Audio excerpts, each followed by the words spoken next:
We have so much education. Like AI is out now. There's so much autonomy inside everything that is the auto industry. The engineering is technically at a degree we've never seen before. Yet, they keep building stuff that literally dies so fast.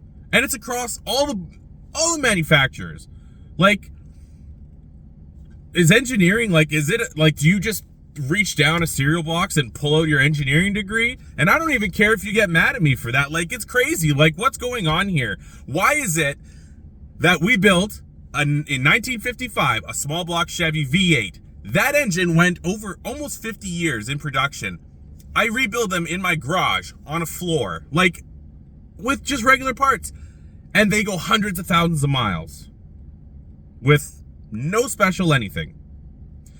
Now, if you hate Chevys, well, you're in luck, because the same could be said about Ford. The Windsor 289 came out in 65. That engine ran almost 50 years as well. A little, well, not quite 40, let's say.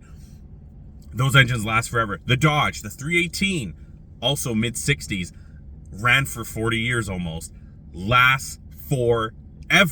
And you could rebuild it on the floor in your front yard.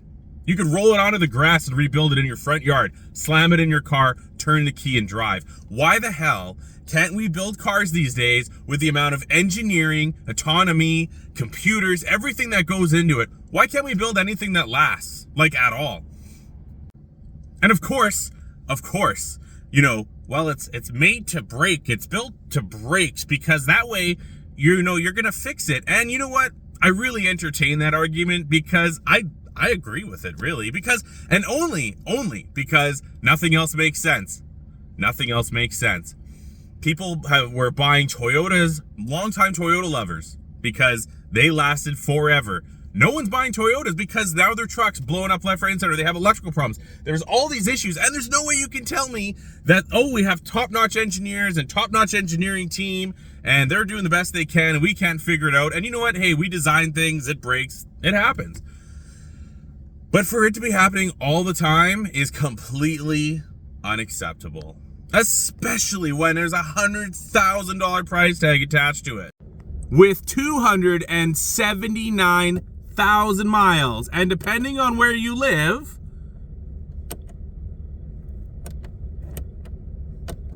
450,000 kilometers, which is crazy. Where this old Chevy 350 sat for 40 years, full of rust, seized like crazy.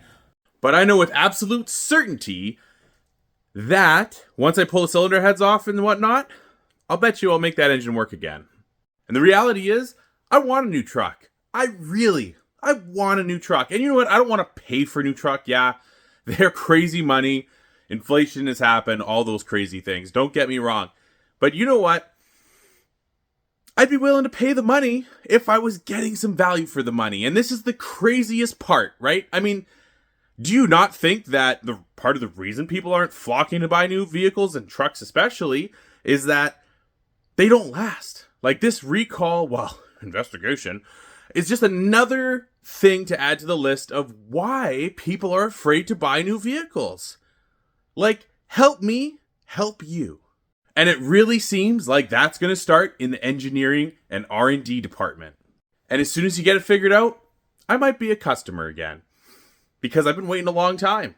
And vehicles I know literally aren't going to last, that's not going to cut it.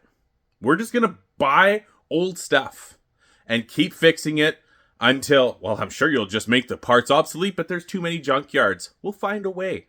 You know, we also talk about how new vehicle inflation is massive, but also the depreciation is at a pace we've never seen before. And we can attribute that to the price and that the used market really hasn't kept up, sure. But when you make vehicles that have the same reliability as, oh, I don't know, Maserati, who, by the way, sold 50% less vehicles this year, or sorry, 50% of what they normally sell, whichever the number, it's atrocious. They sold a lot less than normal. When you make vehicles that have that kind of consumer confidence, you're going to get that level of depreciation as well. So not only if you step up your engineering game and build vehicles that actually last more than, I don't know, 12 miles, then we're going to buy more, number one, but the depreciation is going to be better, which is also going to help us buying to begin with. It's going to push us in the right direction because we're not going to be so afraid that the second it's off warranty, we're screwed.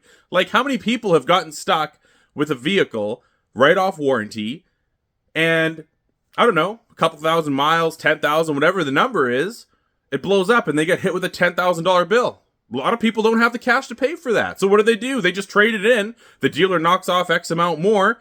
They dumped it. They get a massive amount of negative equity on their new loan for a new vehicle. And how many people can do that more than once or twice? Probably almost zero. But I guess it's a numbers game. You make more money selling parts. You don't care. I don't know the math there. But I could tell you, when I go to vote with my wallet at the dealership, it matters.